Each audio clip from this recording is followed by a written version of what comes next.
코로나19 확산세가 좀처럼 꺾일 기미가 안 보이자 방역 당국이 총력 대응에 나섰습니다. 이른바 조용한 전파자를 찾아내기 위해서 이제부터는 증상이나 확진자 접촉 이력이 없더라도 무료로 진단검사를 실시하기로 했는데요. 선별진료소는 더 바빠졌습니다. 현장 나가 있는 취재기자 연결해보죠. 엄윤주 기자. 네, 서울 동대문구 보건소에 나와 있습니다. 예, 검사 받으러 오는 분들 많이 늘었겠군요. 네, 진료소 문이 연 지 2시간이 훌쩍 지난 지금까지 이곳에서 검사받은 인원은 80여 명에 달합니다. 또 최근 들어서는 더 많이 늘어났는데요. 기다리는 인원 수가 많아지면서 보건소 측은 진료 부스를 한 군데 더 개방하기도 했습니다. 최근 신규 확진자 수가 사흘째 700명에 육박하면서 검사 대장사 수도 많이 늘어났기 때문입니다. 특히 이제부터는 기침과 발열 같은 의심 증상이 없고 확진자와 접촉하지 않았어도 무료로 진단검사를 받을 수 있습니다. 즉, 검사를 받고 싶은 사람이라면 누구나 돈을 내지 않고 검사를 받을 수 있는 겁니다. 제가 나와 있는 동대문구 보건소의 경우 어제부터 무료 검사 대상자가 확대됐는데 어제 하루에만 이전보다 평균 검사량이 2배에서 3배가량 늘었다고 합니다. 또 보건소가 아니더라도 서울 시내 7개 시립병원을 예약 없이 방문하면 검사를 받을 수 있으니까요. 조금이라도 의심되면 적극적으로 검사 받으시는 게 좋겠습니다. 이처럼 3차 대유행의 확산세가 수그러들 기미가 안 보이자 방역당국은 다음 주 월요일부터 3주간 집중검사를 진행하기로 했습니다. 이에 따라 젊은 층이 많이 모이는 대학가와 서울역 등 150여 곳에 임시 선별진료소가 설치될 예정입니다.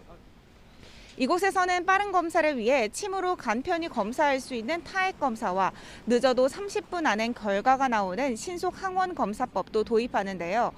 코 안에 면봉을 찌르는 기존의 유전자 검사법도 할 수 있어 3가지 선택지 가운데 하나를 선택할 수 있습니다. 또 낙인 효과를 걱정해 검사를 꺼리지 않도록 휴대전화 번호만 제공하면 증상에 상관없이 익명으로 검사받을 수 있습니다. 이 같은 조치는 무증상이거나 경증인 확진자, 이른바 조용한 전파자를 사전에 찾아내 연말까지 수도권 확산세를 꺾기 위해서입니다. 네, 이렇게 검사자 수가 늘다 보면 의료진들의 건강이나 피로가 걱정되지 않을 수가 없는데요. 현장 반응은 어떻습니까? 네, 제가 나와 있는 이곳 동대문구 보건소는 안내 인력과 의료진을 포함해 약 70여 명이 이곳에서 돌아가면서 근무하고 있습니다. 오전과 오후 2시간씩 교대로 일을 하고 있지만 늘어난 검사자 수를 감당하기에는 역부족인 상황인데요.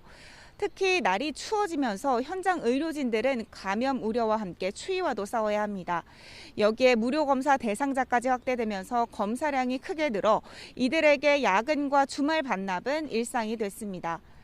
보건소 측은 자체적으로 인원을 확충하고는 있지만 걷잡을 수 없이 가중되는 업무량을 감당하기엔 어려운 상황이라고 토로했는데요. 현재까지 방역당국이 파악한 국내 역학조사관은 질병청 소속 중앙역학조사관의 경우 102명, 시도나 시군구의 경우 203명으로 집계됩니다. 하지만 이들의 업무 부담도 급증하는 확진자 수만큼이나 나날이 커져만 가고 있는 양상입니다. 이에 따라 방역당국은 현장 역학조사 역량을 강화하기 위해 인력을 추가 투입하기로 했습니다.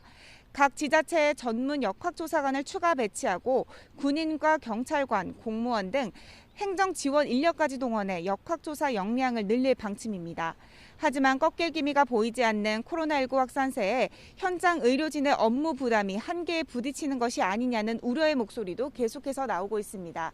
지금까지 서울 동대문구 보건소에서 YTN 엄윤주입니다.